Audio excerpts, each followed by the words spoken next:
Liza Soberano all-out support sa pagbabalik pelikula ni Enrique Hill. Tutuparin na ba ang pangarap na maging direktor?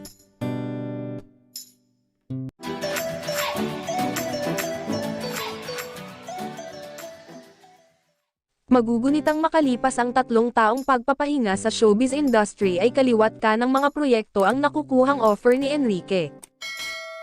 Isa na riyan ang comedy film na pinamagatang I Am Not Big Bird, na kasalukuyang isinasagawa ang taping sa Thailand.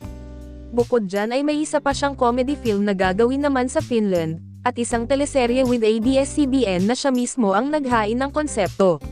Sa isang interview sinabi ni Liza Soberano na super proud at very supportive ang aktres sa sunod-sunod na proyekto ng kanyang boyfriend na aktor na si Enrique Hill.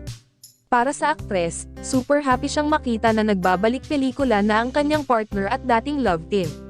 I'm really happy to see him, kind of flourishing, aniya. Dagdag pa niya, the project he is working on right now is something he is producing himself, so I'm really proud of him for that and very supportive. Samantala, nang tanungin naman si Liza kung nagkikita or nagsasama pa ba sila ng aktor. Ang sagot niya, yes, every once in a while. Ang rason daw, super busy sila sa kani-kanilang karera at madalas ay hindi sila nagkakatagpo dahil sa mga lokasyon ng kanilang trabaho. Occasionally, mostly because we're both, constantly flying, saad ng aktres. Paliwanag pa niya, I've been in the United States for a while and then I came back, and he's been flying. So it's very seldom now. But we do meet, we still do. Samantala, nagkaroon ng update ang aktres na si Liza Soberano patungkol sa mga latest na pinagkakaabalahan niya sa buhay. Kasalukuyan pumapasok sa isang film school ang actress at ito naman daw ay kanyang na-e-enjoy.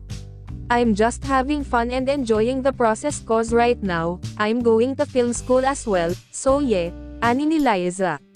Patuloy niya, I've been doing a lot of things kind of behind the scenes lately, so I'm just really excited about that. Nabanggit din niya na kaya raw niya ito ginagawa dahil pangarap niya ring maging isang direktor.